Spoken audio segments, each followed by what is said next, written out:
confusion. Typiquement, on est dans l'autre pièce, mais exceptionnellement, ils l'ont pris pour un film. Donc, on fait de notre mieux ici. C'est pas mal, c'est une jolie pièce. J'aime beaucoup. Il y a la climatisation aussi, ça peut aider. Donc, pour ceux qui ne me connaissent pas, je m'appelle Jeanne, c'est mon mari Martin. La semaine dernière, on n'était pas ici parce que Martin était hospitalisé pour un AIT, c'est un mini ABC. Donc, vous comprenez, donc j'ai dû aller voir mon mari. Mais, il retourne, il va bien. Et je crois que tous les jours, il faut faire confiance à Dieu parce qu'on ne sait jamais. Tu vois? Il avait une petite crise, hospitalisé une semaine à l'hôpital. Donc, c'est important qu'on est proche à Jésus. Parce que vraiment, quand on prie que Jésus protège son corps. Parce que les médecins savent un peu, mais Dieu connaît nos corps mieux. Donc, je vais commencer avec une prière. Après, on va raconter une vraie histoire sur un homme qui s'appelait Philippe. C'était juste après la résurrection, après l'ascension de Jésus. Le Saint-Esprit, le jour de la Pentecôte, qu'on l'a fêté récemment, c'était quand le Saint-Esprit est tombé sur les croyants. Le Saint-Esprit, c'est la troisième personne de la Trinité. Dieu est un seul Dieu en trois personnes. La première personne, c'est Dieu le Père. Le deuxième, Dieu le Fils Jésus. Et le troisième, c'est Dieu le Saint-Esprit. Donc, Dieu le Saint-Esprit, c'est vraiment l'Esprit de Jésus. Donc, on peut être toujours avec et en Jésus parce qu'il nous a envoyé son Esprit. Donc, l'Esprit de Jésus, il est invisible, mais il est puissant et c'est vraiment Jésus avec nous. Ça, c'est un grand privilège. Donc, merci Martin. Maintenant, on va voir un homme qui habitait en Afrique, en Éthiopie. Il était un homme important. Je pense qu'il était juif, parce qu'il y a des juifs en Éthiopie il y a longtemps, juste après Jésus. Il est allé au temple. C'était comme la grande église. Il lisait les Écritures, mais pas le Nouveau Testament, l'Ancien Testament, dans la Bible. Est-ce que j'ai une Bible quelque part? Où est ma Bible? C'est perdu? Donc, je vais vous montrer ma Bible en français. Donc, la Bible, la Sainte Bible, l'Ancien Testament, c'est c'est long. Jusqu'à à peu près ici, tu vois? Combien c'est long? Et avant Jésus, ils connaissaient seulement l'Ancien Testament, les prophètes, la loi, Moïse, Adam, Ève, tout ça. Mais le Nouveau Testament, c'est plus petit, c'est sur Jésus. Donc, ce n'était pas déjà écrit le Nouveau Testament. Et il prêchait l'Ancien Testament. Et cet homme, il regardait, c'était pas comme ça, c'était une scroll. Il était en train de le lire. Et il ne comprenait rien. Est-ce que quelquefois, vous essayez de comprendre quelque chose et vous ne comprenez rien? Je suis comme ça avec le maths. Je comprends rien. Donc, cet homme, il était intelligent, puissant, influentiel, mais il ne comprenait pas ce qu'il a lu. Mais il cherchait des réponses et Dieu a agi. Et Dieu a envoyé quelqu'un d'important pour l'aider. Et quand on crie, Dieu, je comprends rien. Aide-moi, il va vous aider et il va vous donner quelqu'un pour vous expliquer. Peut-être c'est moi et Martin. On peut vous aider de comprendre la Bible un peu mieux, c'est important. Donc, on va commencer. C'est Philippe. Il était un chrétien. C'est Acte 8. Un ange du Seigneur, s'adressant à Philippe, lui dit, lève-toi Elle va du côté du midi sur le chemin qui descend de Jérusalem à Gaza, celui qui est désert. Il se leva et est parti. Donc un ange, comme on connaît l'ange Gabriel qui a parlé à Marie, qui va avoir un bébé, il s'appelle Jésus. Un ange, peut-être c'est Gabriel, on ne sait pas, il a dit à Philippe, il faut aller sur ce chemin. Lève-toi. Et je pense que Philippe aurait dit, pourquoi il faut que j'y vais? Pourquoi? Mais Dieu avait déjà écouté les questions de cet homme africain. Et donc, Dieu a voulu envoyer Philippe pour l'aider. Et il dit que Philippe se leva et partit. Il était obéissant. Mais pour aller dans le désert, vous connaissez le désert? Quand on habitait en Californie, il y avait un désert. Je n'ai pas aimé. C'était très sec et très peu de plantes. Donc, si quelqu'un te dit, allez dans le désert, je dis, non merci. Mais avec un ange, si un ange m'a dit, allez dans le désert, je pense, je dis, oui. Parce que l'ange, c'est un messager de Dieu, qui apporte le message de Dieu, n'est-ce pas? Donc, il était obéissant, Philippe, et il va partir pour aller sur le chemin, mais il ne sait pas pourquoi. Donc, il voit un homme d'Afrique qui est en train de lire quelque chose. Un Éthiopien, un unique, ministre de Candace, reine d'Éthiopie. Il est un ministre assez important en Éthiopie. Et en entendant de tuer ses trésors. Donc, il était le chef de trésor pour la reine d'Éthiopie. Donc, tu fais confiance à quelqu'un avec vos trésors si tu es reine, avec seulement quelqu'un qui est important, n'est-ce pas? Donc, il était un homme important qui habitait loin en Afrique. Et il est venu à Jérusalem pour adorer Dieu, sans retourner assis sur son char et lisait la Bible, le prophète Ésaïe. Donc, il est arrivé en Jérusalem pour adorer Dieu, mais il ne comprenait pas qui est Jésus. Il savait seulement Dieu. Et il voulut savoir qu'est-ce qui se passe dans les mots qu'il lit. Je ne sais pas. Qu'est-ce qui se passe? Donc, l'esprit dit à Philippe, avance et approche-toi de ce char. Philippe a couru et entendit l'Éthiopien qui lisait le prophète Ésaïe. Il lui dit, comprends-tu ce que tu lis? Il répondit, comment le pourrais-je si quelqu'un ne me guide? Je ne peux pas comprendre ce que je lis. Je ne comprends pas. C'est sur quelqu'un qui va donner sa vie, qui va mourir pour nous sauver. C'est qui? Je ne peux pas comprendre si personne ne m'aide. Donc, lui, Philippe, est assis à côté de l'homme d'Afrique. Il dit, je peux t'expliquer quelle réponse à ses besoins. Je peux t'expliquer. C'est merveilleux parce qu'il était dans le désert, cet homme dans le char. Il avait des questions et tout de suite, Dieu a envoyé Philippe sur le chemin, dans le désert, pour l'aider. Est-ce que vous croyez que quand vous avez des soucis et vous parlez dans la prière à Dieu, à Jésus, il t'écoute? Parce qu'il nous écoute. Quelquefois, on dit, c'est pas la peine de prier parce que Dieu ne m'écoute pas. Je suis trop petit, trop vieille, trop...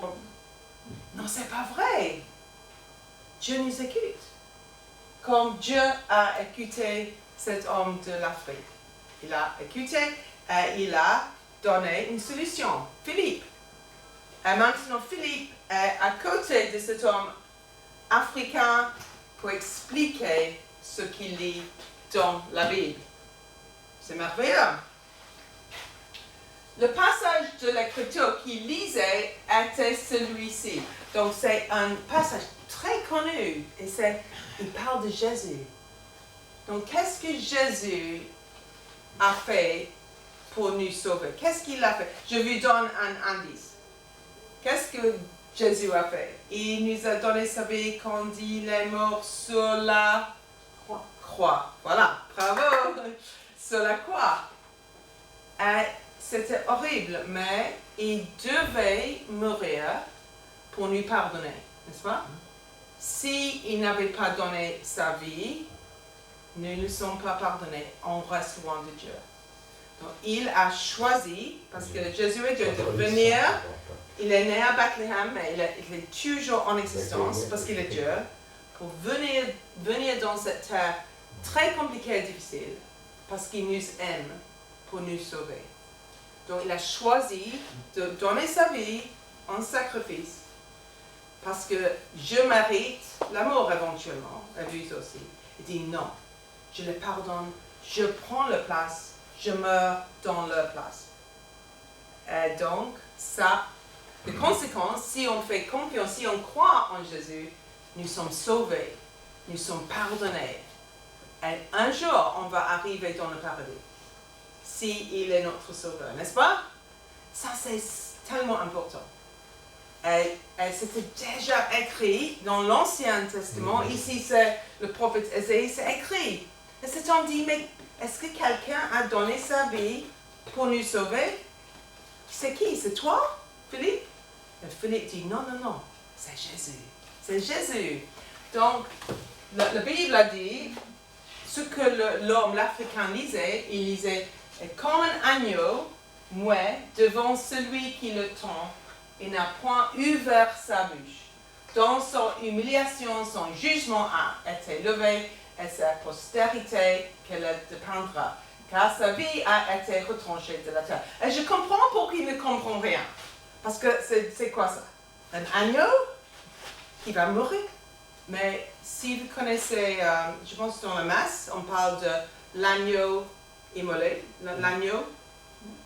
Parce que Jésus est comme un agneau qui a donné sa vie, le sang. Et donc, il parle de ça. Et donc, Philippe a dit, oui, je comprends, c'est difficile, c'est très difficile. Mais le prophète parle de Jésus. Et Jésus est Dieu. Et Jésus est venu sur la terre pour nous donner sa vie, que nous avons un espoir, parce que Dieu nous aime. L'Africain dit, oui, vraiment? Il a donné sa vie pour me sauver? Je peux être. Parce qu'il était eunuque. Eunuque était quelqu'un qui était pas maintenant homme. Il était un peu une punition pour peut-être quelques peuples. C'était un peu l'esclavage. Donc, si quelqu'un était eunuque, il ne pouvait pas entrer dans le centre du temple. Il était un peu exclu. Mais il avait une grande foi pour faire le trajet. Mais maintenant, je crois que Philippe lui dit, hey, Jésus a donné sa vie pour toi. Il dit, pour moi?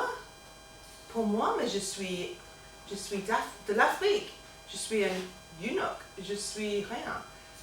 Oui, je suis important, mais Dieu, il est venu pour me sauver, parce qu'il m'aime. Philippe a dit, oui. Donc, il était très content. Il dit, je crois que Jésus est le Fils de Dieu. Donc, lui a dit à Philippe, je te prie, de qui le prophète parle? Elle dit, c'est Jésus, ok. Il a annoncé la bonne nouvelle de Jésus. Est-ce que tous les Français connaissent la bonne nouvelle de Jésus, qu'il a donné sa vie pour nous sauver? Non. Est-ce que tous les Français savent qu'on peut prier Jésus? Non. Est-ce que cette génération plus jeune, est-ce qu'ils connaissent Jésus? Généralement pas. Plus de personnes connaissent Allah pour l'islam. C'est triste, non? Et donc, c'était très important à Jésus que cet Africain pouvait connaître Jésus et retourner en Afrique, le premier Africain pour être chrétien, pour retourner à son pays pour dire, Jésus, il vous aime. Jésus aime les Africains. Il nous pardonne de nos péchés. Et les Africains auraient écouté le message, tu vois, parce qu'il était un homme important.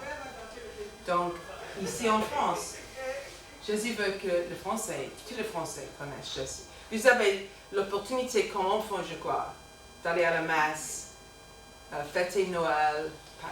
Est-ce que les jeunes Français maintenant fêtent Pâques? Seulement le chocolat. Ils ne pensent pas à Jésus. Donc le message, ça reste la même chose.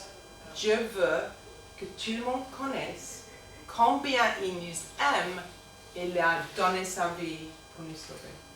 C'est pourquoi il a envoyé Philippe pour transmettre le message à cet homme africain pour retourner, pour dire j'ai de la bonne nouvelle, Jésus a donné sa vie pour nous sauver. On est libre en lui. Donc il est très content que Philippe l'enseigne. Après, qu'est-ce qui se passe ici? L'eau, le baptême. Donc, une chose que Philippe a enseignée, c'est quand quelqu'un est chrétien, ils sont baptisés dans l'eau pour montrer l'ancienne personne est finie et on est ressuscité en Jésus, on est vivant en Jésus. Donc, l'homme de l'Afrique a dit, oh, regarde, il y a de l'eau. C'est rare dans le désert. Oh, regarde, l'eau. Parce que Philippe, l'homme de l'Afrique, était à côté sur le char. Il était important. Il y avait quelqu'un, un conducteur, probablement des serviteurs, l'Africain, Philippe à côté. Philippe expliquait, l'Africain était joyeux. Philippe a dit, oui, mais il faut être baptisé. Elle dit, oui, regarde l'eau, c'est le moment. Et Philippe a dit, oui, on peut dire, il faut être dans une église, ou non.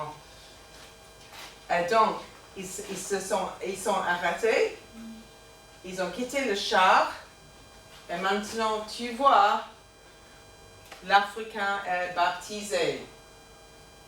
Donc, il dit, il rencontrait de l'eau, et lui dit, voici l'eau, qu'est-ce qui empêche que je sois baptisé? Philippe dit, si tu crois de tout ton cœur, cela est possible. L'eunuque répondit, je crois que Jésus-Christ est le Fils de Dieu. Il croit. Et ça, c'est pour nous la seule chose, vraiment, il faut croire. Beaucoup de monde dit, non, je ne crois pas que Jésus est le Fils de Dieu. Je dis, oui, je crois. Jésus dit, vous êtes le bienvenu. Vous êtes sauvés, pardonnés, aimés par Dieu.